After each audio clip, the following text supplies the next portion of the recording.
Gang के साथ मध्य रात्रि में भी जाकर खड़े हो गए थे। हमने तब भी कहा था कि कुछ लोग टुकड़े टुकड़े गैंग के साथ खड़े हैं, वो भारत के किस टुकड़े पर राज करना चाहते हैं, लेकिन हम वो हैं जो भारत के टुकड़े नहीं होने देंगे, भारत को एकजुट रखेंगे। आप उस बयान के बाद आप भी देख लीजिए, ये स्पष्ट तौर पर नजर आता है कि इनकी सोच हिंदू को, हिंदी को और सनातन धर्म को नीचा दिखाने की है। कांग्रेस के नेतृत्व वाला घमंडिया गठबंधन, इसका घमंड और अहंकार पराजय के बाद भी चूर चूर नहीं हुआ, बल्कि ये उत्तर भारत को, भारतीयों को और यहां तक कि सनातन धर्म को नीचा दिखाने में कोई कसर नहीं छोड़ रहे। मेरा सवाल तो यह भी है कि आखिरकार आपकी भारत जोड़ो यात्रा में जोड़ने का काम किया गया कि इसको टुकड़ों में बांटने की सोच आपने आगे बढ़ाई है। जिस व्यक्ति को आप तेलंगाना का मुख्यमंत्री बनाने की सोचते हैं, उनका बयान कि तेलंगाना के डीएनए बिहार के डीएनए से बेहतर है, ये राहुल गांधी की मुहर इस बयान पर लगी है क्या? सोनिया गांधी जी की मुहर लगी है क्या? दूसरा, तमिलनाडु के मुख्यमंत्री का एक बार नहीं बार बार बयान आना, डीएमके के नेताओं के सनातन धर्म, हिंदुओं और हिंदी और उत्तर भारत के खिलाफ बयान आना, ये एक सोची समझी साजिश है, सुनियोजित रणनीति का हिस्सा है, जहां भारत और भारतीयों को नीचा दिखाने का कोई कसर कांग्रेस नहीं छोड़ रही। कभी ईवीएम को गाली दो, कभी इलेक्शन कमीशन को गाली दो, कभी हिंदी बोलने वालों को गाली दो। कांग्रेस, उनके सहयोगी लगातार देश की आस्था और संस्कृति का अपमान करती आ रही। मेरा सवाल श्रीमान राहुल गांधी और सोनिया गांधी जी से यह है कि ये देश को बांटने वाली सोच आखिरकार कांग्रेस क्यों ला रही? कभी आप जातिवाद फैलाते हो तो कभी क्षेत्रवाद फैलाते हो। जब जातिवाद पर आपको वोट ना मिले तो आप नॉर्थ और साउथ करना शुरू कर दो। आपके सांसद ट्वीट करें द साउथ, आपके होने वाले मुख्यमंत्री कहें कि तेलंगाना का डीएनए बिहार के डीएनए से अच्छा। आप उत्तर प्रदेश के लोगों पर बार बार प्रहार करें, आपके सहयोगी दल उत्तर भारतीयों पर टिप्पणी करें और आपके होंठ सिले रहें। ऐसी क्या मजबूरी है जो राहुल गांधी, सोनिया गांधी जी की चुप्पी जरूरी है? क्यों नहीं बोल रहे? क्या सूंघ गया है? क्यों होंठ सिल गए हैं? क्या ये षड्यंत्र कांग्रेस के मुख्यालय पर लड़ा गया, या इनकी जो गठबंधन की बैठक होनी थी इंडी अलायंस की, जो गठबंधन गठबंधन है, मैं उनसे पूछना चाहता हूं, ये अशोभनीय अपमानजनक टिप्पणियां जो कांग्रेस के सहयोगी दल कर रहे हैं, उस पर पूरी कांग्रेस पार्टी चुप क्यों है? आए दिन नीचा दिखाने का काम क्यों किया जा रहा है सनातन धर्म को, हिंदू को और हिंदी को? कन्हैया लाल का सिर कटने के बाद धड़ से, उसके बावजूद राहुल गांधी चुप क्यों रहे? और मैं तो कहना चाहता हूं श्रीमान राहुल गांधी जी और सोनिया गांधी जी से कि आदिगुरु शंकराचार्य जी आते तो दक्षिण भारत से थे, लेकिन पूरे देश के चारों कोनों में भ्रमण भी किया और उनका योगदान देश नहीं भुला सकता है। उनका कार्यक्षेत्र समस्त भारत था और यहां तक कि उन्हें पूरे भारत में भ्रमण करके वेद का प्रसार किया और दिग्विजय। और यही नहीं, पूरे विश्व में सनातन धर्म को अगर प्रचार प्रसार करने का अगर किसी ने शुरुआत की थी तो आदिगुरु शंकराचार्य जी ने की थी। तो क्या उससे भी सहमत नहीं है?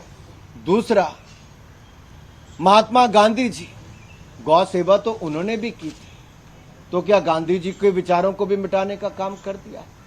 सनातन धर्म और भारत की संस्कृति इसको तो आगे बढ़ाने का और इसको जानने का काम तो महात्मा गांधी जी ने भी किया था। और दूसरी बड़ी बात, डॉक्टर भीमराव अंबेडकर जी जिन्होंने हमें संविधान दिया, कांग्रेस ने उनका अपमान करने में कोई कसर नहीं छोड़ी थी। पार्टी से निकाला भी, चुनाव हराने के लिए पूरे हर तरह के षड्यंत्र भी रचे। क्या भारत का संविधान ये जो अपमानजनक टिप्पणियां कांग्रेस पार्टी कर रही है, इनके सहयोगी दल कर रहे हैं, पीछे से खड़े कांग्रेस पार्टी के लोग अपने सहयोगी दलों को और अपने नेताओं को ऐसे ऐसे नोट बनाकर देते हैं जिसको लेकर भारत को बांटने का बीज कांग्रेस के सहयोगी दल बो रहे हैं। भारत के टुकड़े टुकड़े करने की सोच को कांग्रेस पार्टी और उनके नेता बल दे रहे हैं। अपनी हार से सीखने की बजाय हिंदू, हिंदी और सनातन धर्म का अपमान करने में कहीं पीछे नहीं हट रहे। ये अहंकार नहीं तो और क्या है, ये घमंड नहीं तो और क्या है। मैं इतना ही कहूंगा, ये विभाजन की साजिश और ये क्षेत्रवाद की राजनीति, एक के बाद दूसरा बयान जाति से लेकर क्षेत्रवाद का, ये कांग्रेस की सही सोच को दिखाता है कि बांटो और राज करो, भारत की संस्कृति और सनातन धर्म का अपमान करो, हिंदू और हिंदियों दोनों का अपमान करो, तिरस्कार करो। और मेरा सीधा सवाल सोनिया गांधी जी और राहुल गांधी जी से है कि क्या उनका आशीर्वाद ये कांग्रेस के नेता और इनके सहयोगी दलों को नहीं है, जो आज भारत को बांटने का बीज बो रहे हैं, जो सनातन धर्म और हिंदू धर्म का अपमान कर रहे हैं, जो हिंदू और हिंदी के खिलाफ लगातार इनके बयान और इनकी सोच चल रही है। क्या जातिवाद, क्षेत्रवाद को बढ़ावा देने का काम कांग्रेस पार्टी और इनके सहयोगी दल नहीं कर रहे हैं? क्या इसका बाहर निकलकर राहुल गांधी जी और सोनिया गांधी जी प्रेस कॉन्फ्रेंस करके देश के सामने अपनी बात को रखेंगे कि क्या मजबूरी है टुकड़े टुकड़े गैंग से लेकर अब भारत के टुकड़े टुकड़े देखने पर ये लोग उस तरह से आगे बढ़े हैं?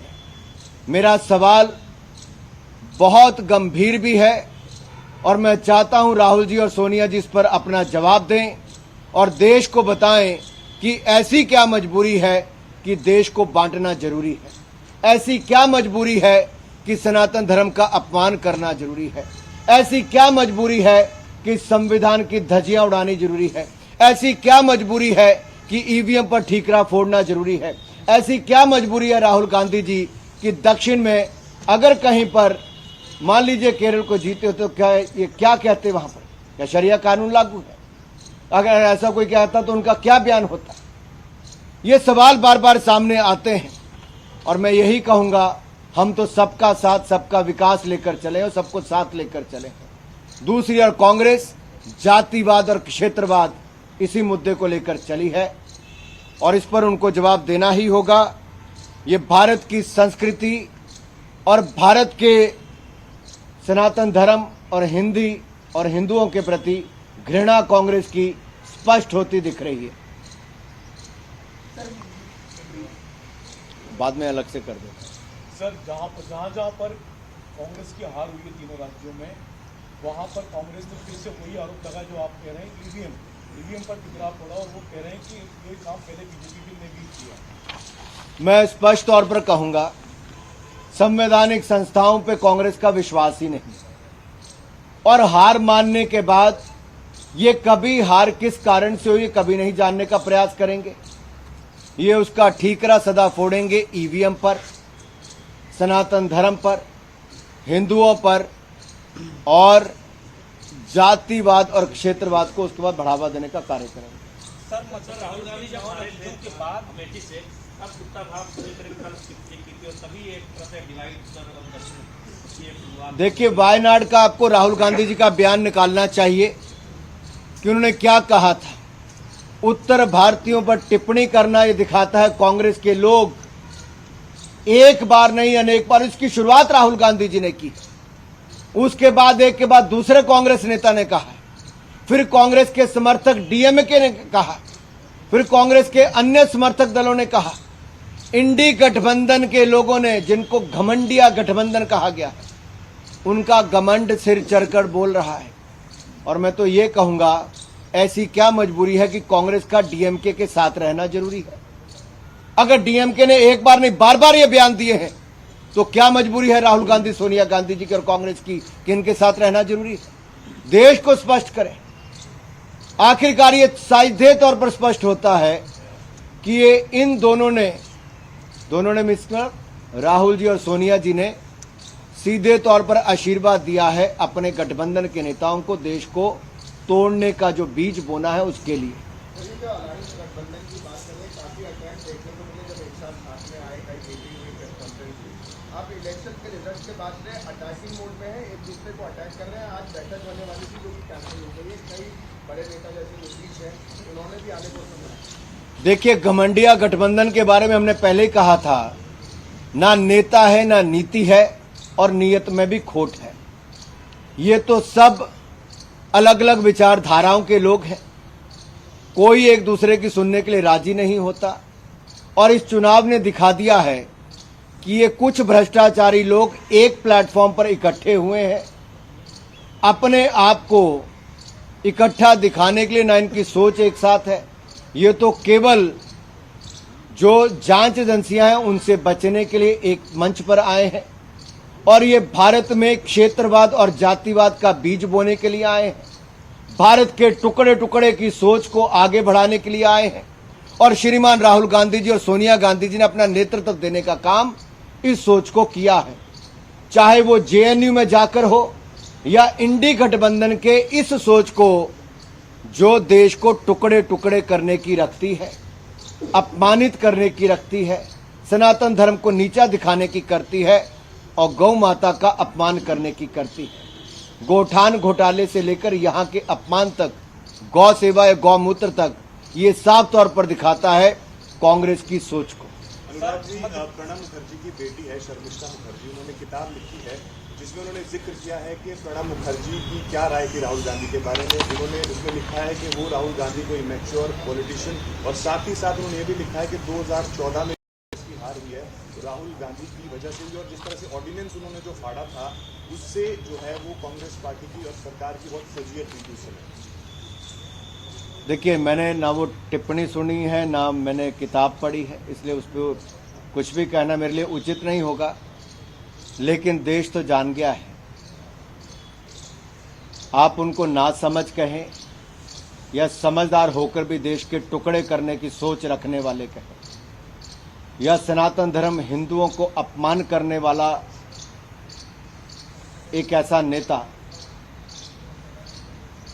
अब ये कांग्रेस जाने, कांग्रेस के नेता जाने, लेकिन देश बहुत अच्छी तरह जान गया है कि कुछ लोग जिनके ऊपर बहुत बड़ी जिम्मेदारी किसी दल ने दी थी, उनका परिवार, पार्टी और उनके सहयोगी दल आज केवल एक सोच लेकर चले, और जिनके हर बयान में नजर आता है देश के टुकड़े टुकड़े कर दो, सनातन धर्म को नीचा दिखा दो, हिंदू और हिंदुओं को अपमानित कर दो।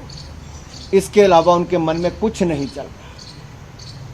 ये हार के बाद थोड़ा और छटपटाना, घबराना और बौखलाना ये कांग्रेस का स्पष्ट तौर पे दिखता है। बहुत बहुत धन्यवाद। टुकड़े टुकड़े gang. Well, that was the Union Minister Anurag Thakur speaking on a range of issues for that matter.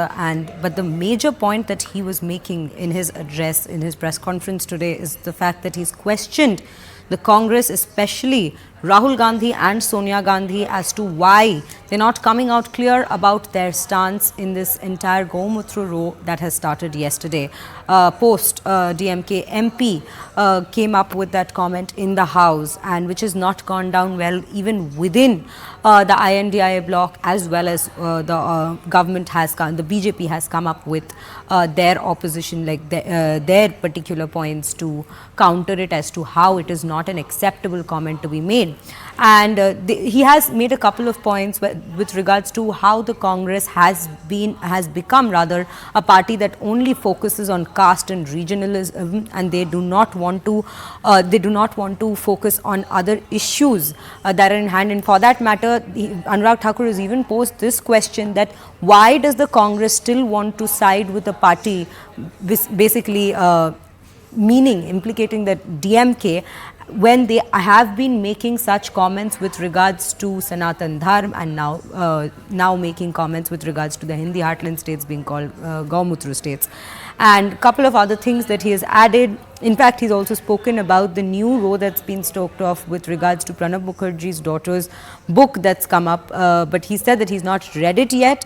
But yes, how the entire country knows how the Gandhi family functions. That is another point that has been flagged off. And if we go back to this entire issue that has come up of the north-south divide that the Congress has been speaking of, he's also said that Mahatma Gandhi also did Gau Seva, and Bhimrao Ambedkar, who gave us this constitution, even saluted him. And there are a couple of points that he's made. We are going to get into a discussion with regards to all that has been said by the Union Minister. But